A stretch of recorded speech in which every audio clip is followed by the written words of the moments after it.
Guarantee ನ್ಯೂಸ್ಗೆ ಸ್ವಾಗತ. ನಾನು ಅಖಿಲೇಶ್ ದಬ್ಬೆಕಟ್ಟೆ. 30 ಜಿಲ್ಲೆ 30 ಸುದ್ದಿಯನ್ನ ಬನ್ನಿ ನೋಡೋಣ. ಮನೆ ಕೆಲಸ ಮಾಡುವಂತ ಮಹಿಳೆ ಮೇಲೆ ಅತ್ಯಾಚಾರ ಮಾಡಿದ ಪ್ರಕರಣದಲ್ಲಿ ಹಾಸನ ಕ್ಷೇತ್ರದ ಜೆಡಿಎಸ್ನ ಮಾಜಿ ಸಂಸದ ಪ್ರಜ್ವಲ್ ರೇವಣ್ಣಗೆ ಕೋರ್ಟ್ ಈಗ ಶಿಕ್ಷೆಯನ್ನ ವಿಧಿಸಿದೆ. ಈ ನಡುವೆ ಆಗಸ್ಟ್ 5ರಂದು ಪ್ರಜ್ವಲ್ ರೇವಣ್ಣ ಹುಟ್ಟುಹಬ್ಬವನ್ನ ಬಹಳ ಅದ್ದೂರಿಯಾಗಿ ಮಾಡಬೇಕು ಅಂದ್ಕೊಂಡಿದ್ದಂತ ತಾಯಿ ಭವಾನಿ ರೇವಣ್ಣ ಆಘಾತಕ್ಕೆ ಈಗ ಒಳಗಾಗಿದ್ದಾರೆ.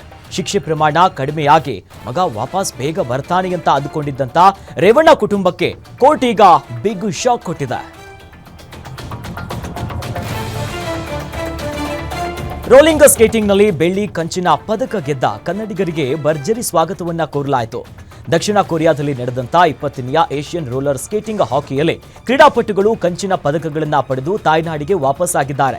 ಜೂನಿಯರ್ ಮತ್ತು ಸೀನಿಯರ್ ವಿಭಾಗದಲ್ಲಿ ಪದಕ ಗೆದ್ದು ಬಂದಿದ್ದಾರೆ. ಬೆಂಗಳೂರು ಮೂಲದ ಜೂನಿಯರ್ ಹುಡುಗರ ವಿಭಾಗದಲ್ಲಿ ಓಂ ಸ್ವರೂಪ್ ಗೌಡನಿಗೆ ಕಂಚಿನ ಪದಕ ಲಭಿಸಿದ್ರೆ, ಇನ್ನು ಜೂನಿಯರ್ ಹುಡುಗಿಯರ ಭಾರತ ತಂಡದಲ್ಲಿ ಚಾರ್ವಿ ಪ್ರಕಾಶ್ಗೆ ಬೆಳ್ಳಿ ಪದಕ ದೊರಕಿದೆ. ಕ್ರೀಡಾಪಟುಗಳು ಹಾಗೂ ಕುಟುಂಬಸ್ಥರು ಕೆಂಪೇಗೌಡ ಏರ್ಪೋರ್ಟ್ನಲ್ಲಿ ಸಿಹಿಯನ್ನ ಹಂಚಿ ಡೋಲನ್ನ ಹೊಡೆದು ಅದರಲ್ಲೂ ಕೂಡ ಭರ್ಜರಿಯಾಗಿ ಸ್ಟೆಪ್ ಹಾಕಿದ್ದಾರೆ.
ಸರ್ಕಾರಿ ಶಾಲಾ ಆಟದ ಮೈದಾನದ ಕಾಂಪೌಂಡ್ಗಾಗಿ ವಿದ್ಯಾರ್ಥಿನಿ ಪ್ರಧಾನಿ ಅವರಿಗೆ ಪತ್ರವನ್ನು ಬರೆದಿದ್ದಾಳೆ. ತುಮಕೂರಿನ ಬೆಳದರ ಸರ್ಕಾರಿ ಹಿರಿಯ ಪ್ರಾಥಮಿಕ ಶಾಲೆಯ ವಿದ್ಯಾರ್ಥಿನಿಯಿಂದ ಪತ್ರವನ್ನು ಬರೆಯಲಾಗಿದೆ. ಆಟದ ಮೈದಾನಕ್ಕೆ ಕಾಂಪೌಂಡ್ ನಿರ್ಮಾಣ ಆಗುವವರೆಗೂ ಕೂಡ ಶಾಲೆಗೆ ಬರೋದಿಲ್ಲ ಅಂತ ವಿದ್ಯಾರ್ಥಿನಿ ಸಿಮ್ರಾ ಸೊನೋಬರ ಮೋದಿ ಮತ್ತು ಸಿಎಂಗೆ ಪತ್ರವನ್ನ ಬರೆದಿದ್ದಾಳೆ. ಈ ಹಿಂದೆ 2024ರಲ್ಲಿ ಬಿಇಒಗೆ ಪತ್ರವನ್ನ ಬರೆದು ಮನವಿಯನ್ನ ಮಾಡಿಕೊಂಡಿದ್ಲು. ಅವತ್ತು ವಿದ್ಯಾರ್ಥಿನಿಗೆ ಬಿಇಒ ಆಶ್ವಾಸನೆಯನ್ನ ಕೊಟ್ಟಿದ್ರು.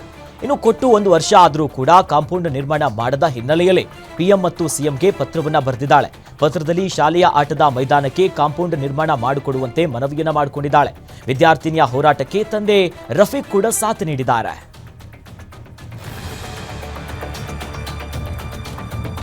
ಕಾರವಾರದಲ್ಲಿ ಬೋಟ್ನಲ್ಲಿದ್ದಂತಹ ಗ್ಯಾಸ್ ಸಿಲಿಂಡರ್ನಲ್ಲಿ ಬೆಂಕಿ ಕಾಣಿಸಿಕೊಂಡಿದೆ.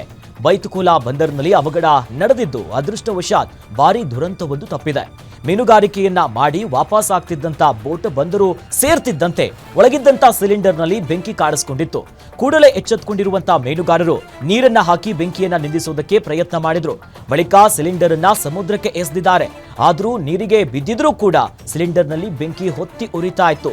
ಸ್ಥಳಕ್ಕೆ ಅಗ್ನಿಶಾಮಕ ಸಿಬ್ಬಂದಿ ಆಗಮಿಸಿ ಬೆಂಕಿಯನ್ನ ನಿಂದಿಸಿ ಮಹಾ ಅವಘಡವನ್ನ ತಪ್ಪಿಸಿದ್ದಾರೆ.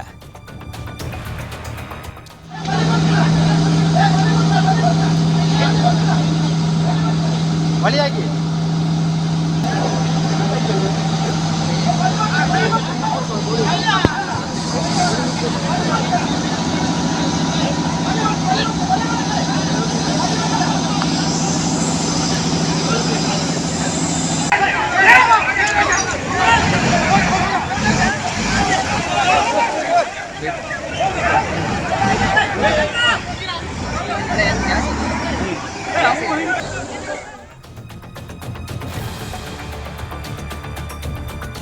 ಮಹಿಳೆಯ ರಕ್ಷಣೆಗೆ ಹೋಗಿದ್ದ ಕರ್ತವ್ಯ ನಿರತ ಹೆಡ್ ಕಾನ್ಸ್ಟೇಬಲ್ ಮೇಲೆ ಹಲ್ಲೆ ನಡೆದಿರುವಂತಹ ಘಟನೆ ಚಿಕ್ಕಮಗಳೂರಿನ ಉಪ್ಪಳ್ಳಿಯಲ್ಲಿ ನಡೆದಿದೆ. ನಗರದ ಉಪ್ಪಳ್ಳಿಯ ನಿವಾಸಿ ಅಖ್ತರ್ ಉನ್ನೀಸಾ ಎನ್ನುವವರು ತಮ್ಮ ಮನೆಯಲ್ಲಿ ಜಗಳ ಆದ ಕುರಿತು 112ಗೆ ಕರೆ ಮಾಡ್ತಾರೆ. ಇನ್ನು ಹೆತ್ತ ಮಗ ನನ್ನ ಮೇಲೆ ದೌರ್ಜನ್ಯವನ್ನ ಮಾಡ್ತಿದ್ದಾನೆ, ನನ್ನನ್ನು ಕಾಪಾಡಿ ಅಂತ ಕರೆ ಮಾಡಿ ಹೇಳಿರ್ತಾರೆ. ಕಂಟ್ರೋಲ್ ರೂಮ್ನಿಂದ ಬಂದಂತ ಮಾಹಿತಿಯ ಮೇರೆಗೆ ಸ್ಥಳಕ್ಕೆ ತೆರಳಿರುವಂತ ಹೆಡ್ ಕಾನ್ಸ್ಟೇಬಲ್ ದಿನೇಶ್ ಕುಮಾರ್ ಗಲಾಟೆಯ ಕುರಿತು ಮಾಹಿತಿಯನ್ನ ಪಡೆಯುವಂತ ಸಂದರ್ಭದಲ್ಲಿ ಮೊಹಮ್ಮದ್ ಜಾಫರ್ ಸಾದಿಕ್ ಏಕಾಏಕಿಯಾಗಿ ಅವಾಚ್ಯವಾಗಿ ನಿಂದಿಸಿ ಹೆಡ್ ಕಾನ್ಸ್ಟೇಬಲ್ ಅವರ ಸಮವಸ್ತ್ರವನ್ನ ಹಿಡಿದು ಎಳೆದಾಡಿ ಹಲ್ಲೆ ನಡೆಸಿದ್ದಾರೆ ಅಂತ ಸದ್ಯ ಆರೋಪಿಸಲಾಗಿದೆ. ಈ ವೇಳೆ ದಿನೇಶ್ ಕುಮಾರ್ ಜೊತೆಯಲ್ಲಿದ್ದಂತ ವಾಹನದ ಚಾಲಕ ಅಣ್ಣಪ್ಪ ಗಲಾಟೆಯನ್ನು ಬಿಡಿಸಿದ್ದಾರೆ. ಗಾಯಗೊಂಡ ದಿನೇಶ್ ಕುಮಾರ್ನನ್ನ ಜಿಲ್ಲಾಸ್ಪತ್ರೆಯಲ್ಲಿ ಚಿಕಿತ್ಸೆಯನ್ನ ನೀಡಲಾಗ್ತಿದೆ. ಹಲ್ಲೆ ನಡೆಸಿದ ಸಾದಿಕ್ ವಿರುದ್ಧ ಟೌನ್ ಠಾಣೆಯಲ್ಲಿ ಎಫ್ಐಆರ್ ಅನ್ನ ದಾಖಲಿಸಿ ಆರೋಪಿಯನ್ನ ಪೊಲೀಸರು ಸದ್ಯ ಬಂಧಿಸಿದ್ದಾರೆ. ಕಾಫಿನಾಡಿನ ಡಿ ಕಂಪನಿಯ ಅಭಿಮಾನಿಗಳು ಕಷ್ಟದಲ್ಲಿರೋರಿಗೆ ಸಹಾಯ ಮಾಡುವುದರ ಜೊತೆಗೆ ಮಾನವೀಯತೆಯನ್ನ ಕೂಡ ಮೆರೆದಿದ್ದಾರೆ. ಚಿಕ್ಕಮಗಳೂರಿನಲ್ಲಿ ಡಿ ಕಂಪನಿ ಎಂಬ ಸಂಘಟನೆಯ ಹೆಸರಿನಲ್ಲಿ ಹಲವಾರು ಸಮಾಜಮುಖಿ ಕೆಲಸಗಳನ್ನ ಮಾಡ್ತಾ ಬಂದಿದ್ದಾರೆ. ಈ ಬಾರಿ ಕೂಡ ಚಿಕ್ಕಮಗಳೂರಿನ ಎನ್ಆರ್ಪುರ ತಾಲೂಕಿನ ಡಿ ಕಂಪನಿಯ ಅಭಿಮಾನಿ ಬಳಗದ ಸದಸ್ಯರು ನಂದನ್ ಅವರಿಗೆ ಅಭಿಮಾನಿಗಳೇ ವೆಚ್ಚವನ್ನ ಭರಿಸಿ ತ್ರಿಚಕ್ರ ವಾಹನವನ್ನ ನಂದನ್ ಅವರಿಗೆ ಕೊಟ್ಟಿದ್ದಾರೆ. ಬಾಳೆಹೊನ್ನೂರಿನ ಹುಣಸೇಹಳ್ಳಿಯ ನಂದನ್ ಕಳೆದ ಕೆಲವು ವರ್ಷದ ಹಿಂದೆ ಮರ ಹತ್ತುವುದಕ್ಕೆ ಹೋದಂತ ಸಂದರ್ಭದಲ್ಲಿ ಮರದಿಂದ ಕೆಳಗೆ ಬಿದ್ದು ತನ್ನ ಸ್ಪೈನಲ್ ಕಾರ್ಡ್ ಅನ್ನ ಮುರಿದುಕೊಂಡಿರ್ತಾರೆ. ಹೀಗಾಗಿ ಮನೆಗೆ ಆಸರಿ ಆಗಬೇಕಿದ್ದಂತ ಮಗನ ಈ ಪರಿಸ್ಥಿತಿ ನೋಡಿ ಮನೆ ಕೂಡ ದೊಡ್ಡ ಮಟ್ಟದ ಸಂಕಷ್ಟದಲ್ಲಿರ್ತಾರೆ ಅವರ ಮನೆಯವರು. ಹಾಗಾಗಿ ಇಂತಹ ಕುಟುಂಬಕ್ಕೆ ಸದ್ಯ ಡಿ ಕಂಪನಿಯ ಅಭಿಮಾನಿಗಳು ದಾರಿದೀಪ ಆಗಿದ್ದಾರೆ.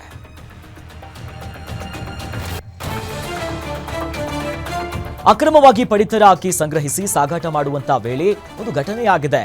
ಚಿಕ್ಕಬಳ್ಳಾಪುರದ ಬಹಳ ಪ್ರಮುಖವಾಗಿ ವಿಜಯಪುರದ ಹಟ್ಟಿನಹಳ್ಳಿ ಗ್ರಾಮದಲ್ಲಿ ನಡೆದಿರುವಂತಹ ಘಟನೆ ಇದು. ಖಚಿತ ಮಾಹಿತಿಯ ಆಧರಿಸಿ ಪೊಲೀಸರು ಹಾಗೂ ಆಹಾರ ನಿರೀಕ್ಷಕರು ರೇಡ್ ನಡೆಸಿದ್ದಾರೆ.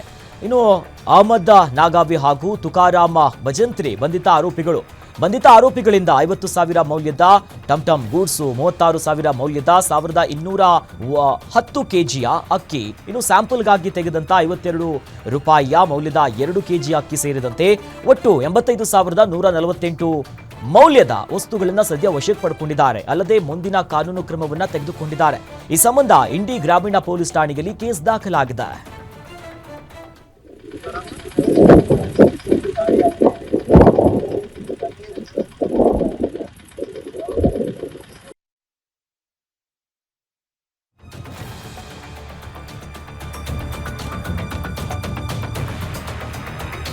ಬಕ್ರೀದ್ ಹಬ್ಬದ ವೇಳೆ ಗೋವುಗಳ ರಕ್ಷಣೆ ವಿಚಾರಕ್ಕೆ ಸಂಬಂಧಿಸಿದಂತೆ ಮಾಜಿ ಎಂಎಲ್ಸಿ ವಿಜಯ್ ಸಿಂಗ್ ವಿರುದ್ಧ ಶಾಸಕ ಶರಣು ಸಲಗರ್ ಏಕವಚನದಲ್ಲಿ ವಾಗ್ದಾಳಿ ನಡೆಸಿದ್ರು ಎನ್ನುವಂತ ಆರೋಪ ಇದೆ. ಈ ವಿಚಾರಕ್ಕೆ ಸಂಬಂಧಪಟ್ಟಂತೆ ಶಾಸಕ ಶರಣು ಸಲಗರ್ ಸೇರಿ 4 ವಿರುದ್ಧ ಎಫ್ಐಆರ್ ದಾಖಲಾಗಿದೆ. ಕೈ ಘಟಕದ ಅಧ್ಯಕ್ಷ ನೀಲಕಂಠ ರಾಥೋಡ್ ಎನ್ನುವವರು ದೂರನ್ನ ಕೊಟ್ಟಿದ್ದಾರೆ. ವಿಜಯ್ ಸಿಂಗ್ಗೆ ಜೀವ ಬೆದರಿಕೆ ಹಾಕಿದ್ದಾರೆ ಅಂತ ದೂರಿನಲ್ಲಿ ಉಲ್ಲೇಖ ಮಾಡಿದ್ದಾರೆ. ವಿಜಯ್ ಸಿಂಗ್ ಕುಮ್ಮಕ್ಕಿನಿಂದ ಗೋವುಗಳನ್ನ ಹತ್ಯೆ ಮಾಡಲಾಗ್ತಿದೆ ಅಂತ ಸಾಮಾಜಿಕ ಜಾಲತಾಣದಲ್ಲಿ ವಿಡಿಯೋವನ್ನ ಹರಿಬಿಟ್ಟಿದ್ದಾರೆ. ಶಾಸಕ ಶರಣು ಸಲಗಾರ್ ಅವರ ಬೆಂಬಲಿಗರಾಗಿರುವಂತಹ ಕೃಷ್ಣ ಗೋಣಿ, ಶಿವಕುಮಾರ್ ಆಗ್ರೆ, ಪ್ರದೀಪ್ ಕವಳೆ ಎನ್ನುವವರ ವಿರುದ್ಧ ಎಫ್ಐಆರ್ ದಾಖಲಾಗಿದೆ.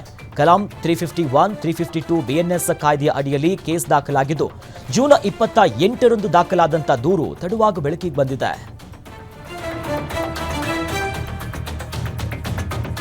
ರಸ್ತೆಯಲ್ಲಿ ಹೋಗುವಾಗ ಯಾರೋ ಬೀಳಿಸಿಕೊಂಡು ಹೋಗಿದ್ದಂತ ಹಣವನ್ನ ವ್ಯಕ್ತಿಯೋರ್ವ ಪೊಲೀಸ್ ಠಾಣೆಗೆ ಒಪ್ಪಿಸಿ ಪ್ರಾಮಾಣಿಕತೆಯನ್ನ ಮೆರೆದಿದ್ದಾರೆ. ಚಿತ್ರದುರ್ಗದ ಪ್ರಮುಖ ಗ್ರಾಮವೊಂದರಲ್ಲಿ ರಂಗನಾಥ್ ಪೊಲೀಸ್ ಠಾಣೆಗೆ ಹಣವನ್ನ ಒಪ್ಪಿಸಿದ್ದಾರೆ. ಚಳ್ಳಕೆರೆ ಹಿರಿಯೂರು ಮಾರ್ಗದ ಎಸ್ಆರ್ಎಸ್ ಶಾಲೆಯ ಬಳಿ ಯಾರೋ ವ್ಯಕ್ತಿಗಳು 50,000 ರೂಪಾಯಿ ಹಣದ ಚೀಲವನ್ನ ರಸ್ತೆಯ ಮೇಲೆ ಬೀಳಿಸಿಕೊಂಡು ಹೋಗಿದ್ರು. ಚೀಲವನ್ನ ಗಮನಿಸಿದಂತ ರಂಗನಾಥ್ ಅದರಲ್ಲಿ ಹಣ ಇರೋದನ್ನ ಕಂಡು ಪೊಲೀಸ್ ಠಾಣೆಗೆ ಒಪ್ಪಿಸಿದ್ದಾರೆ. ಚಳ್ಳಕೆರೆಯ ಪೊಲೀಸರಿಗೆ ಒಪ್ಪಿಸಿ ವಾರಸುದಾರರಿಗೆ ವಾಪಸ್ ನೀಡುವಂತೆ ಮನವಿ ಮಾಡಿದ್ದಾರೆ. ರಂಗನಾಥ್ ಕಾರ್ಯಕ್ಕೆ ಪೊಲೀಸರು ಸೇರಿದಂತೆ ಸಾರ್ವಜನಿಕರು ಮೆಚ್ಚುಗೆಯನ್ನ ವ್ಯಕ್ತಪಡಿಸಿದ್ದಾರೆ. ಚಿಕ್ಕಬಳ್ಳಾಪುರದ ಶಿಡ್ಲಘಟ್ಟ ವಿಧಾನಸಭಾ ಕ್ಷೇತ್ರದ ಕಾಂಗ್ರೆಸ್ನಲ್ಲಿ ಅಸಮಾಧಾನ ಸ್ಫೋಟಗೊಂಡಿದೆ. ಕೈ ಮುಖಂಡ ಮತ್ತು ಕೆಪಿಸಿಸಿ ಸಂಯೋಜಕ ರಾಜೀವ್ ಗೌಡ ನೇತೃತ್ವದಲ್ಲಿ ಕಾಂಗ್ರೆಸ್ ಕಾರ್ಯಕರ್ತರ ಸಭೆಯನ್ನ ಕರೆಸಲಾಗಿತ್ತು. ಈ ವೇಳೆ ಕೆಪಿಸಿಸಿ ಕಾಂಗ್ರೆಸ್ ಜಿಲ್ಲಾ ಉಸ್ತುವಾರಿ ಉದಯ್ ಶಂಕರ್ ಸಮ್ಮುಖದಲ್ಲೇ ಕಾಂಗ್ರೆಸ್ ಕಾರ್ಯಕರ್ತರು ಅಸಮಾಧಾನವನ್ನು ವ್ಯಕ್ತಪಡಿಸಿದ್ದಾರೆ. ಮಾಜಿ ಸಚಿವ ವಿ ಮುನಿಯಪ್ಪ ಬಣ, ಕೈ ಮುಖಂಡ ರಾಜೀವ್ ಗೌಡ ಬಣ ಅಂತ ಕಾಂಗ್ರೆಸ್ನಲ್ಲಿ 3 ಗುಂಪುಗಳಾಗಿರುವುದರಿಂದ ಮೂಲ ಕಾಂಗ್ರೆಸ್ನಲ್ಲಿ ಗೊಂದಲ ಉಂಟಾಗಿದೆ. ಈ ವೇಳೆ ಜುಲೈ 5ರಂದು ಬೆಂಗಳೂರಿಗೆ ಪ್ರತಿಭಟನೆಗೆ ಆಗಮಿಸುತ್ತಿರುವ ಎಐಸಿಸಿ ಅಧ್ಯಕ್ಷ ಮಲ್ಲಿಕಾರ್ಜುನ ಖರ್ಗೆ ಹಾಗೂ ರಾಹುಲ್ ಗಾಂಧಿಗೆ ಬೆಂಬಲ ನೀಡಲು 5,000 ಜನರನ್ನ ಕರೆದೊಯ್ಯುವುದಕ್ಕೆ ಸಕಲ ಸಿದ್ಧತೆಯನ್ನ ಮಾಡಿಕೊಳ್ಳಲಾಗ್ತಿದೆ ಅಂತ ಶಿಡ್ಲಘಟ್ಟ ತಾಲೂಕಿನ ಬ್ಲಾಕ್ ಕೈ ಅಧ್ಯಕ್ಷೆ ಸಹನಾ ರಾಜೀವ್ ಗೌಡ ತಿಳಿಸಿದ್ದಾರೆ.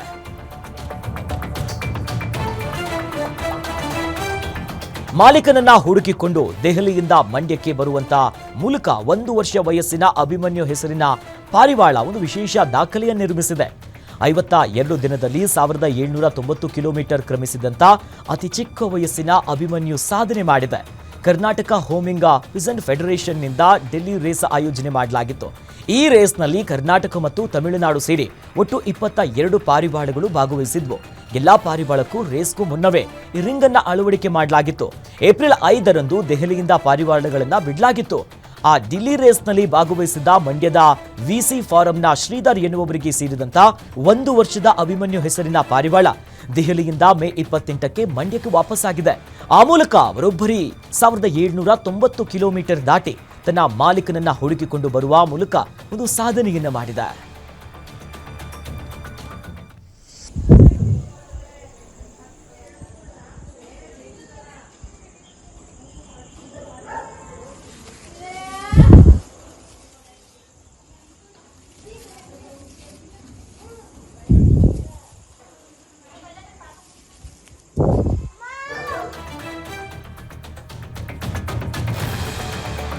ರೂಮ್ ಇಲ್ಲ ಅಂದಿದ್ದಕ್ಕೆ ಐಬಿ ಸಿಬ್ಬಂದಿ ಮೇಲೆ ಹಲ್ಲೆ ನಡೆಸಿರುವಂತಹ ಘಟನೆ ತುಮಕೂರು ಜಿಲ್ಲೆಯ ಶಿರಾದ ಪ್ರವಾಸಿ ಮಂದಿರದಲ್ಲಿ ಆಗಿದೆ. ಘಟನೆ ಸಂಬಂಧ ಮಾಜಿ ನಗರಸಭೆಯ ಸದಸ್ಯ ಸೇರಿ 4 ವಿರುದ್ಧ ಶಿರಾ ಪೊಲೀಸ್ ಠಾಣೆಯಲ್ಲಿ ಎಫ್ಐಆರ್ ದಾಖಲಾಗಿದೆ. ಪ್ರವಾಸಿ ಮಂದಿರದ ಸಿಬ್ಬಂದಿ ಉಮೇಶ್ ಮೇಲೆ ಹಲ್ಲೆ ನಡೆದಿದ್ದು ನಟರಾಜು, ಕೋಟೆ ರವಿ, ಹರಿಪ್ರಸಾದ್ ಮತ್ತು ಮಲ್ಲಿಕಾರ್ಜುನ್ ಎನ್ನುವಂತ 4ರಿಂದ ಹಿಗ್ಗಾಮುಗ್ಗವಾಗಿ ಅವರಿಗೆ ಥಳಿಸಲಾಗಿದೆ. ಇನ್ನು ಪಾನಮತ್ತರಾಗಿದ್ದ ಈ 4ವರಿಗೂ ರೂಮ್ ಕೊಡಲು ನಿರಾಕರಿಸಿದ್ದಕ್ಕೆ ಹಲ್ಲೆ ನಡೆದಿದೆ ಅಂತ ತಿಳಿದು ಬಂದಿದೆ. ಶಿರಾ ಪೊಲೀಸ್ ಠಾಣೆಯಲ್ಲಿ ಪ್ರಕರಣ ದಾಖಲಾಗಿದೆ.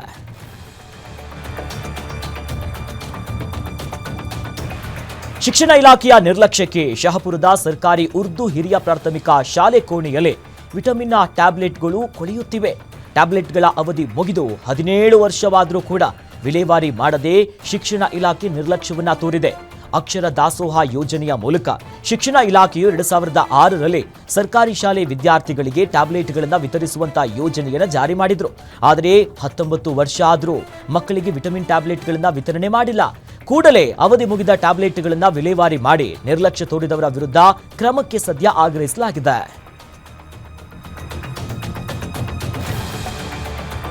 ನೆಲಮಂಗಲದ ಪ್ರತಿಷ್ಠಿತ ಆಚಾರ್ಯ ಕಾಲೇಜಿನಲ್ಲಿ ವಿದ್ಯಾರ್ಥಿಗಳನ್ನ ಅಡ್ಮಿಷನ್ ಮಾಡಿಸುತ್ತಿದ್ದ ಬ್ರೋಕರ್ಗಳ ನಡುವೆ ಮಾರಾಮಾರಿಯಾಗಿದೆ. ಬೆಂಗಳೂರು ಉತ್ತರ ತಾಲೂಕಿನ ಅಚ್ಯುತ ನಗರದಲ್ಲಿ ಈ ಘಟನೆ ನಡೆದಿದೆ. 25 ವರ್ಷದ ಮಲ್ಲೇಶ್ ಎಂಬಾತನ ಮೇಲೆ 7 ಜನ ಬ್ರೋಕರ್ಗಳಿಂದ ಹಲ್ಲೆಯ ಆರೋಪ ಕೇಳಿಬಂದಿದೆ. ಹೆಚ್ಚಿನ ಹಣ ತೆಗೆದುಕೊಂಡು ಪಾಲುದಾರಿಕೆಯಲ್ಲಿ ವಂಚನೆ ಮಾಡಿದ್ದಾರೆ ಅಂತ ಆರೋಪಿಸಿ ಮಾತುಕತೆ ನಡೆಸಲು ಮಲ್ಲೇಶನನ್ನ ಆರೋಪಿಗಳು ರೂಮ್ಗೆ ಕರೆಸಿಕೊಂಡಿದ್ರು. ಹಣ ಕೊಡುವಂತೆ ಹಲ್ಲೆ ನಡೆಸಿ ವಿಡಿಯೋ ಮಾಡಿದಾರಂತೆ. ಬಳಿಕ ಮಲ್ಲೇಶ್ ತಾಯಿ ಕಡೆಯಿಂದ 1,70,000 ಹಣದ ಚೆಕ್ಗೆ ಸಹಿಯನ್ನ ಹಾಕಿಸಿಕೊಂಡು ಮಲ್ಲೇಶ್ನನ್ನ ಬಿಟ್ಟು ಕಳಿಸಿದ್ದಾರೆ. ಗಾಯಾಳು ಮಲ್ಲೇಶ್ಗಾಗಿ ಆತನಿಗೆ ಖಾಸಗಿ ಆಸ್ಪತ್ರೆಯಲ್ಲಿ ಚಿಕಿತ್ಸೆಯನ್ನ ಕೊಡಲಾಗ್ತಿದೆ. ಆರೋಪಿಗಳ ಪತ್ತೆಗೆ ಪೊಲೀಸರು ಶೋಧ ಕಾರ್ಯವನ್ನು ಮುಂದುವರಿಸಿದ್ದಾರೆ. ಚಿಕ್ಕಬಳ್ಳಾಪುರ ಜಿಲ್ಲೆಯಲ್ಲಿ ಸ್ಮಶಾನ ಒತ್ತುವರಿ ಆರೋಪ ಕೇಳಿಬಂದಿದೆ. ಚಿಂತಾಮಣಿ ತಾಲೂಕಿನಲ್ಲಿರುವಂತಹ ರಂಗೇನಹಳ್ಳಿ ಗ್ರಾಮದ ಮುಖ್ಯ ರಸ್ತೆಯಲ್ಲಿ ಶವ ಇಟ್ಟು ಗ್ರಾಮಸ್ಥರು ಪ್ರತಿಭಟನೆ ನಡೆಸಿದ್ರು. ಸರ್ಕಾರಿ ಅಧಿಕಾರಿಯಾಗಿದ್ದ ನಾರಾಯಣಸ್ವಾಮಿ ಎಂಬಾತನಿಂದ ಸರ್ವೆ ನಂಬರ್ 8ರಲ್ಲಿ ಸ್ಮಶಾನ ಜಮೀನನ್ನ ಒತ್ತುವರಿ ಮಾಡಿರುವಂತಹ ಆರೋಪ ಈಗ ಕೇಳಿಬಂದಿದೆ.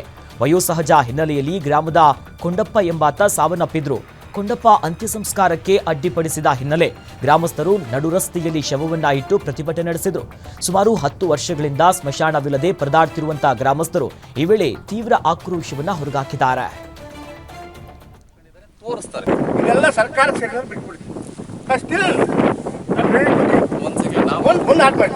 ಮಾನಸಿಕವಾಗಿ ನಾನು ಹಿಂಸೆ ಕೊಟ್ಟು ನಾನು 40 ವರ್ಷ ಸೇವೆ ಮಾಡಿ ಇಲ್ಲಿ ಬಂದು ಇವ್ರ ಹತ್ರ ಹಿಂಸೆ ಮಾಡೋದ್ರಲ್ಲಿ ಅರ್ಥ ಇದೆಯಾ? ಮಶಾನಗಳಿವೆ ಇಲ್ಲಿ ಮಶಾನ ಇದೆ ಅಂತ ಗೊತ್ತಲ್ಲ, ಗೊತ್ತಿದ್ಕೊಂಡು ಮತ್ತೆ ಯಾಕೆ ಅದನ್ನ ಮಣ್ಣು ಹಾಕ್ಬೇಕಾಗಿತ್ತು ಸರ್? ಮತ್ತೆ ರೋಡ್ ಇಳಿಯಕ್ ಬಿಡಲ್ಲ, ಅದನ್ನ ನಮ್ ಬಿಗಿ ಬಂದೋಬಸ್ತ್ ಟ್ರೆಂಡ್ ಹೊಡೆದ್ಬಿಟ್ರೆ ಅದಕ್ಕೆ ನಾವು ದಾರಿ ಎಲ್ಲ ರಿಕ್ವೆಸ್ಟ್ ಮಾಡ್ತೀವಿ. ಇಲ್ಲಿ ಜಿಲ್ಲಾಧಿಕಾರಿಗಳವರೆಗೂ ಅವರು ಒಂದು ಶವ ಎತ್ಕೊಂಡು ಎಂಟಮ್ಮ ಅನ್ನೋರು ಹೋಗಿದ್ರು. ಮತ್ತು ಅವರಿಂದ ಬಂದು ಆದಮೇಲೆ ಅವರು ಶವ ಸಂಸ್ಕಾರ ಮಾಡ್ಬೇಕಾದ್ರೆ ಎಲ್ಲ ಪರಿಶೀಲನೆ ಮಾಡಿ ಮತ್ತು ಸರ್ವೆ ಕಾರ್ಯ ಮುಗಿಸಿ ಯಾವುದೂ ಒತ್ತುವರಿ ಮಾಡ್ಕೊಂಡಿಲ್ಲ. ಕೊಟ್ಟಿದ್ದೀನಿ, ತಹಸೀಲ್ದಾರ್ ಕೊಟ್ಟಿದ್ದೀನಿ, AC ಅವರು ಕೊಟ್ಟಿದ್ದೀನಿ, ಸಬ್ ಇನ್ಸ್ಪೆಕ್ಟರ್ ಕೊಟ್ಟಿದ್ದೀನಿ, DYSP ಕೊಟ್ಟಿದ್ದೀನಿ, SP ಎಲ್ರಿಗೂ ನಾವೆಲ್ಲರೂ ಕೊಟ್ಟಿದ್ದೀನಿ. ಮುಂಜಾನೆ 6 ಗಂಟೆಗೆ ನಿಧನರಾಗಿರ್ತಾರೆ. ಆದರೆ ನಾವು ಸ್ಮಶಾನ ಹೋರಾಟಕ್ಕಾಗಿ 10 ವರ್ಷದಿಂದ ಗ್ರಾಮದಲ್ಲಿ ಯಾರೇ ದೇವಾಧೀನರಾದರೂ ನಾವು ನ್ಯಾಯಕ್ಕಾಗಿ ತಹಸೀಲ್ದಾರ್ ಬಳಿ ಮತ್ತು DC ಮತ್ತು S ಸಾಹೇಬರ ಕಚೇರಿವರೆಗೂ 10 ವರ್ಷದಿಂದ ಓಡಾಡ್ತಾ ಇದ್ದೀವಿ. ಹುಬ್ಬಳ್ಳಿಯಲ್ಲಿ ಮತ್ತೆ ಸಂಭವಿಸಬೇಕಾಗಿರುವಂತಹ ಭಾರಿ ಅನಾಹುತವೊಂದು ಜಸ್ಟ್ ಮಿಸ್ ಆಗಿದೆ. ಹುಬ್ಬಳ್ಳಿಯ ಪ್ರತಿಷ್ಠಿತ ಹೋಟೆಲ್ನಲ್ಲಿ ಭಾರಿ ಅನಾಹುತ ಮಿಸ್ ಆಗಿದೆ. ಹೋಟೆಲ್ನಲ್ಲಿ ಏಕಾಏಕಿ ಸಿಲಿಂಡರ್ ಸೋರಿಕೆಯ ಹಿನ್ನೆಲೆಯಲ್ಲಿ ಗ್ಯಾಸ್ ಏಜೆನ್ಸಿ ಸಿಬ್ಬಂದಿಗೆ ರೆಸಿಡೆನ್ಸಿ ಮ್ಯಾನೇಜರ್ ಕರೆ ಮಾಡಿದ್ರು.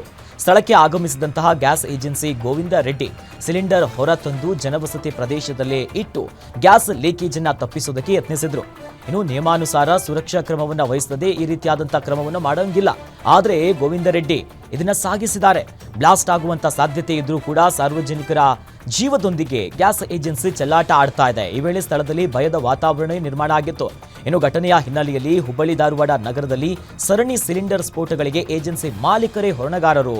ಗ್ಯಾಸ್ ಏಜೆನ್ಸಿಯಿಂದ ಅಧಿಕೃತ ರೀಫಿಲ್ಲಿಂಗ್ ಹಳೆಯ ಟ್ಯಾಂಕ್ಗಳಿಂದ ನಿರಂತರವಾಗಿ ಈ ರೀತಿಯಾದಂತಹ ಸಿಲಿಂಡರ್ ಪೂರೈಕೆಯಾಗ್ತಿದೆ. ಏಜೆನ್ಸಿಗಳ ಕಳ್ಳಾಟಕ್ಕೆ ಅಧಿಕಾರಿಗಳು ಕಟ್ಟುನಿಟ್ಟಿನ ಕ್ರಮವನ್ನು ವಹಿಸಬೇಕು ಅಂತ ಸಾರ್ವಜನಿಕರು ಕಿಡಿಕಾರಿದ್ದಾರೆ. ರೈತರಿಗೆ ಸರಿಯಾಗಿ ರಸಗೊಬ್ಬರ ಪೂರೈಕೆ ಮಾಡ್ತಾ ಇಲ್ಲ, ಅಭಿವೃದ್ಧಿಗೆ ಅನುದಾನವನ್ನ ಬಿಡುಗಡೆ ಮಾಡ್ತಾ ಇಲ್ಲ ಅಂತ ಸರ್ಕಾರದ ವಿರುದ್ಧ ದಾವಣಗೆರೆಯಲ್ಲಿ ರೈತರು ಪ್ರತಿಭಟನೆಯನ್ನು ನಡೆಸಿದರು. ಮಾಜಿ ಸಚಿವ ಎಂಪಿ ರೇಣುಕಾಚಾರ್ಯ ನೇತೃತ್ವದಲ್ಲಿ ಬೃಹತ್ ಪ್ರತಿಭಟನೆ ನಡೆಸಿದ್ರು. ನ್ಯಾಮತಿ ತಾಲೂಕಿನ ಚೇಳೂರು ಗ್ರಾಮದಲ್ಲಿ ಟೈರ್ಗೆ ಬೆಂಕಿಯನ್ನ ಹಚ್ಚಿ ಪ್ರತಿಭಟನಾಕಾರರು ತಮ್ಮ ಆಕ್ರೋಶವನ್ನ ಹೊರಗಾಕಿದ್ದಾರೆ. ಕಳೆದ 1.5 ಗಂಟೆಯಿಂದ ರಸ್ತೆಯನ್ನ ತಡೆದು ಅಭಿವೃದ್ಧಿಗೆ ಅನುದಾನವನ್ನ ಬಿಡುಗಡೆ ಮಾಡದ ಪಾಪರ ಸರ್ಕಾರ ಅನ್ನೋದಾಗಿ ಜೇಂಕಾರವನ್ನ ಕೂಗುತ್ತಾ ಕಿಡಿಕಾರಿದ್ದಾರೆ. ರೇಣುಕಾಚಾರ್ಯ ಸೇರಿದಂತೆ ಪ್ರತಿಭಟನಾಕಾರರನ್ನ ಪೊಲೀಸರು ಬಂಧಿಸಿದ್ರು. ರೇಣುಕಾಚಾರ್ಯ ಅಂದ್ರೆ ಅಭಿವೃದ್ಧಿ ಕಾಂಗ್ರೆಸ್ ಮುಖಂಡ ಹೇಳ್ತಾರೆ. ನಾವು ಹೇಳಿಲ್ಲ, ನಾವು ಇಲ್ಲ. ರೇಣುಸ್ವಾಮಿಯರಿಗೆ ನಾವೆಲ್ಲರೂ ಕೈಗೂಡಿಸೋಣ. ಇದೇ ರೀತಿ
ನಂಬರ್ 1 ಕನ್ನಡ ಎಲ್ಲಿದೆ ಅವರು?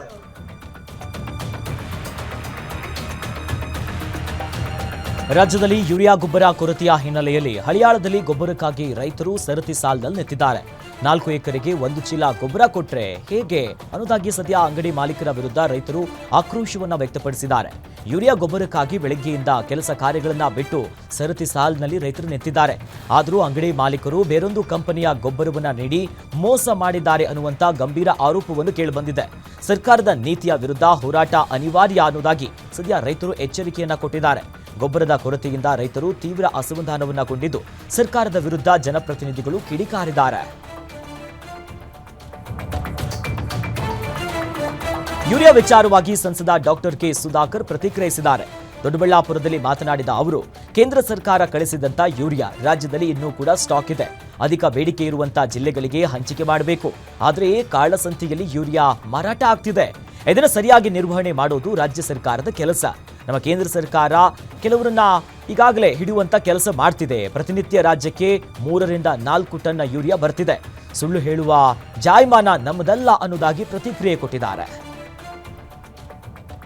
ಅದಕ್ಕೆ ನೀವು ಹಂಚಿಕೆ ಮಾಡೋದನ್ನ ಬಿಟ್ಟು ಮಾನ್ಯ ಸೋಮಣ್ಣವ್ರು ಹೇಳಿದಂಗೆ ಇದು ಕಾಳಸಂತೆಯಲ್ಲಿ ಮಾರಾಟ ಆಗಿದೆ. ಇದನ್ನೆಲ್ಲ ಹಿಡಿಬೇಕಲ್ವಾ? ಇದು ರಾಜ್ಯ ಸರ್ಕಾರದ ಕೆಲಸ, ವಿಜಿಲೆಂಟ್ ಆಗಿ ನೋಡುವಂಥದ್ದು.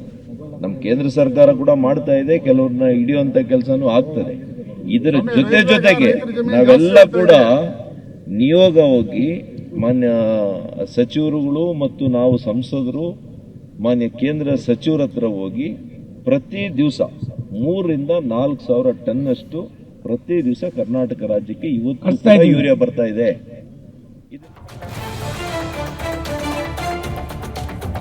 ಪ್ರಧಾನಮಂತ್ರಿ ಕಿಸಾನ್ ಸನ್ಮಾನ್ ನಿಧಿ ಯೋಜನೆ ಅಡಿಯಲ್ಲಿ ರೈತರ ಖಾತೆಗೆ 20ನೇ ಕಂತಿನ ಹಣವನ್ನು ಬಿಡುಗಡೆ ಮಾಡುವ ಕಾರ್ಯಕ್ರಮವನ್ನು ಉತ್ತರ ಪ್ರದೇಶದ ವಾರಣಾಸಿಯಲ್ಲಿ ಹಮ್ಮಿಕೊಳ್ಳಲಾಗಿದೆ. ವಿಡಿಯೋ ಕಾನ್ಫರೆನ್ಸ್ ಮೂಲಕ ನೇರ ಪ್ರಸಾರ ಕಾರ್ಯಕ್ರಮದಲ್ಲಿ ಕೇಂದ್ರ ಸಚಿವ ಪ್ರಹ್ಲಾದ್ ಜೋಶಿ ಭಾಗಿಯಾಗಿದ್ದರು. ಧಾರವಾಡದ ಕೃಷಿ ವಿವಿಯ ರೈತ ಜ್ಞಾನಾಭಿವೃದ್ಧಿ ಕೇಂದ್ರದಲ್ಲಿ ಕಾರ್ಯಕ್ರಮ ಆಯೋಜಿಸಿದ ದೇಶದ 9.70 ಕೋಟಿ ರೈತರ ಖಾತೆಗೆ ಇನ್ನು ಬಹಳಷ್ಟು 20,500 ಕೋಟಿ ಹಣವನ್ನು ವರ್ಗಾಯಿಸಿದ್ದಾರೆ.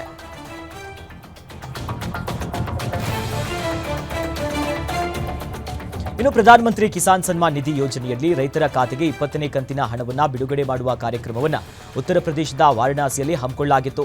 ಅದರಲ್ಲೂ ಕೂಡ ಬಹಳ ಪ್ರಮುಖವಾಗಿ ವಿಡಿಯೋ ಕಾನ್ಫರೆನ್ಸ್ ಮೂಲಕ ಕಾರ್ಯಕ್ರಮದಲ್ಲಿ ಕೇಂದ್ರ ಸಚಿವ ವಿ ಸೋಮಣ್ಣ, ಸಂಸದ ಡಾಕ್ಟರ್ ಕೆ ಸುಧಾಕರ್ ಮತ್ತು ಬಿಜೆಪಿಯ ಶಾಸಕ ಧೀರಜ್ ಮುನಿರಾಜ್ ಸೇರಿದಂತೆ ಕಾರ್ಯಕ್ರಮದಲ್ಲಿ ನೂರಾರು ಸ್ಥಳೀಯ ರೈತರು ಭಾಗಿಯಾಗಿದ್ದರು. ಬೆಂಗಳೂರು ಗ್ರಾಮಾಂತರ ಜಿಲ್ಲೆಯ ದೊಡ್ಡಬಳ್ಳಾಪುರದ ಕೃಷಿ ವಿಜ್ಞಾನ ಕೇಂದ್ರದಲ್ಲಿ ಕಾರ್ಯಕ್ರಮವನ್ನು ಆಯೋಜಿಸಿ ದೇಶದ 9.79 ಕೋಟಿ ರೈತರಿಗೆ ಸದ್ಯ ಬಹಳ ಪ್ರಮುಖವಾಗಿ 2,500 ಕೋಟಿ ಹಣವನ್ನು ವರ್ಗಾಯಿಸಿದ್ದಾರೆ. ಮಹಾರಾಷ್ಟ್ರದ ಉಜ್ಜನಿ ವೀರ್ ಜಲಾಶಯದಿಂದ ಅಪಾರ ಪ್ರಮಾಣದ ನೀರು ಬಿಡುಗಡೆಯಾಗಿರುವಂತಹ ಹಿನ್ನೆಲೆಯಲ್ಲಿ ಯಾದಗಿರಿಯ ಜೀವನಾಡಿ ಭೀಮಾ ನದಿಗೆ ಒಳಹರಿವು ಹೆಚ್ಚಳಾಗಿದೆ. ಇನ್ನು ಗುರುಸಣಗಿ ಬ್ರಿಡ್ಜ್ ಕಮ್ ಬ್ಯಾರೇಜ್ನಿಂದ 1 ಲಕ್ಷ ಕ್ಯೂಸೆಕ್ ನೀರು ರಿಲೀಸ್ ಮಾಡಲಾಗಿದೆ. ಯಾದಗಿರಿ ಜಿಲ್ಲೆಯ ವಡೇಗಿರ ತಾಲೂಕಿನ ಗುರುಸಣಗಿ ಬ್ರಿಡ್ಜ್ ಕಮ್ ಬ್ಯಾರೇಜ್ನ 19ನೇ ಕ್ರಸ್ಟ್ ಗೇಟ್ ಓಪನ್ ಮಾಡುವ ಮೂಲಕ 1 ಲಕ್ಷ ಕ್ಯೂಸೆಕ್ ನೀರನ್ನು ರಿಲೀಸ್ ಮಾಡಿದ್ದಾರೆ. ಈ ಹಿನ್ನೆಲೆ ಅಪಾಯದ ಮಟ್ಟ ಮೀರಿ ಭೀಮಾ ನದಿ ಹರಿತಾ ಇದೆ. ಭೀಮಾ ನದಿ ಪಾತ್ರದ ಗ್ರಾಮಸ್ಥರಲ್ಲಿ ಅಪಾಯದ ಆತಂಕ ಕೂಡ ಹೆಚ್ಚಾಗಿದೆ. ಇನ್ನು ಜೊತೆಯಲ್ಲಿ ಈ ನೀರು ಕೂಡ ಜಮೀನುಗೆ ನುಗ್ಗಿ ಜಲಾವೃತ ಆಗುವಂತ ಭೀತಿ ಕೂಡ ಸದ್ಯ ಅಲ್ಲಿನ ಗ್ರಾಮಸ್ಥರಿಗೆ ಎದುರಾಗಿದೆ.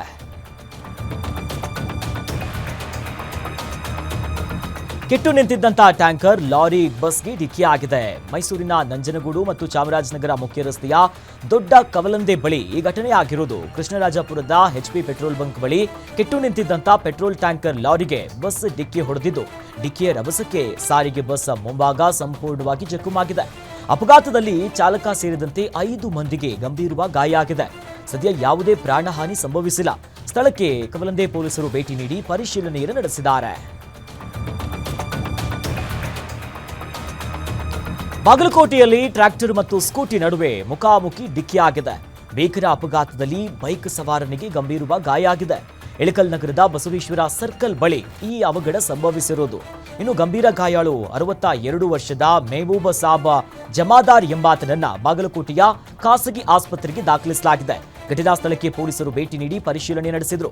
ಇಳಕಲ್ ಶಹರ ಪೊಲೀಸ್ ಠಾಣೆಯಲ್ಲಿ ಪ್ರಕರಣ ದಾಖಲಾಗಿದೆ. ಬೈಕ್ಗಳ ನಡುವೆ ಮುಖಾಮುಖಿ ಡಿಕ್ಕಿಯಾಗಿ ಸ್ಥಳದಲ್ಲೇ 2 ಸಾವನ್ನಪ್ಪಿದ್ದಾರೆ. ಚಿಕ್ಕಬಳ್ಳಾಪುರದ ಗೌರಿಬಿದನೂರು ಹೊರವಲಯದ ಮರ್ಜಾನಕುಂಟಿಯಲ್ಲಿ ಈ ಘಟನೆ ನಡೆದಿದೆ.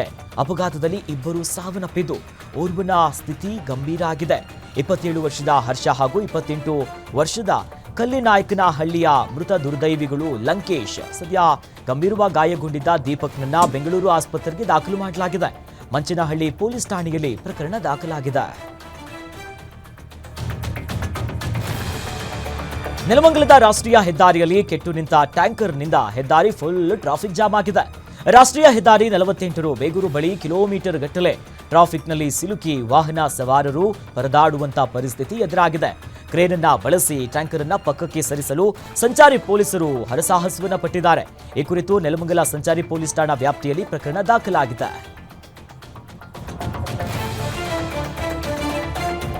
ಕಿರಾಣಿ ಅಂಗಡಿಯ ಮುಂದೆ ಉಪ್ಪಿನ ಮೂಟೆಗಳು ಕಳ್ಳತನ ಆಗಿದೆ.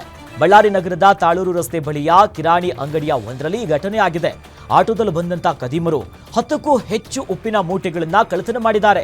ರಾತ್ರಿ ವೇಳೆ ಅಂಗಡಿ ಮುಂದಿಟ್ಟಿರುವಂತ ಉಪ್ಪಿನ ಮೂಟೆಗಳನ್ನ ಕದೀಮರು ಹೊತ್ತೊಯ್ದಂತ ದೃಶ್ಯ ಸಿಸಿ ಕ್ಯಾಮೆರಾದಲ್ಲಿ ಸೆರೆಯಾಗಿದೆ. ಬಳ್ಳಾರಿ ಗ್ರಾಮೀಣ ಠಾಣಾ ವ್ಯಾಪ್ತಿಯಲ್ಲಿ ಈ ಘಟನೆ ನಡೆದಿರೋದು. ಚಿತ್ರದುರ್ಗ ಜಿಲ್ಲೆಯ ಚಳ್ಳಕೆರೆ ತಾಲೂಕಿನ ಕುದಾಪುರದಲ್ಲಿ 2 ಚಿರತೆಗಳು ಪ್ರತ್ಯಕ್ಷ ಆಗಿದೆ. ಇನ್ನು ಕುದಾಪುರದ DRDO ಕೇಂದ್ರದ ಕಾಂಪೌಂಡ್ ಗೋಡೆಗಿನ್ನ ಹಾರಿ ಚಿರತೆ ಒಳಗೆ ಬಂದಿತ್ತು. ತಡರಾತ್ರಿ ಜೋಡಿ ಚಿರತೆ ಕಾಣಿಸಿಕೊಂಡಿರೋದ್ರಿಂದ ಸುತ್ತಮುತ್ತಲಿನ ಜನ ಈಗ ಆತಂಕಕ್ಕೊಳಗಾಗಿದ್ದಾರೆ. ಚಿರತೆಗಳು ರಸ್ತೆ ದಾಟ್ತಿರುವಂತಹ ವಿಡಿಯೋವನ್ನ ಅಲ್ಲಿನ ಸ್ಥಳೀಯರೊಬ್ಬರು ಸೆರೆ ಹಿಡಿದಿದ್ದಾರೆ. ಇನ್ನು ಚಿರತೆಗಳನ್ನ ಸೆರೆ ಹಿಡಿಯುವಂತೆ ಸ್ಥಳೀಯರು ಸದ್ಯ ಅರಣ್ಯ ಇಲಾಖೆಯ ಅಧಿಕಾರಿಗಳಿಗೆ ಒತ್ತಾಯ ಮಾಡಿದ್ದಾರೆ. ತನ್ನ ಮುದ್ದು ಮರಿಗಳನ್ನ ಹೊತ್ತಂತ ಕರಡಿರಾಯ ರಾಜಾರೋಷವಾಗಿ ಊರೆಲ್ಲ ಸುತ್ತಾಡ್ತಿದ್ದಾನೆ. ದಾವಣಗೆರೆ ಜಿಲ್ಲೆಯ ಚನ್ನಗಿರಿ ತಾಲೂಕಿನ ಬಸವಪಟ್ಟಣದ ಇಸುಳೆಕೆರೆ ರಸ್ತೆಯಲ್ಲಿರುವಂತಹ ಕರಡಿ ತನ್ನ 2 ಮರಿಗಳೊಂದಿಗೆ ಪ್ರತ್ಯಕ್ಷಗೊಂಡಿದೆ. 2 ಮರಿಗಳನ್ನ ತನ್ನ ಭುಜದ ಮೇಲೆ ಹೊತ್ತು ರಸ್ತೆಯಲ್ಲಿ ಸಾಗಿಸುತ್ತಿರುವಂತಹ ದೃಶ್ಯ ವಾಹನ ಸವಾರರ ಒಬ್ಬರ ಮೊಬೈಲ್ನಲ್ಲಿ ಸೆರೆಯಾಗಿದೆ. ಕರಡಿ ಓಡಾಟದಿಂದ ವಾಹನ ಸವಾರರು ಹಾಗೂ ಸ್ಥಳೀಯರು ಕೂಡ ಸದ್ಯ ಆತಂಕಕ್ಕೆ ಒಳಗಾಗಿದ್ದು ಶೀಘ್ರವಾಗಿ ಕರಡಿಯನ್ನ ಸೆರೆ ಹಿಡಿಯುವಂತೆ ಆಗ್ರಹಿಸಿದ್ದಾರೆ.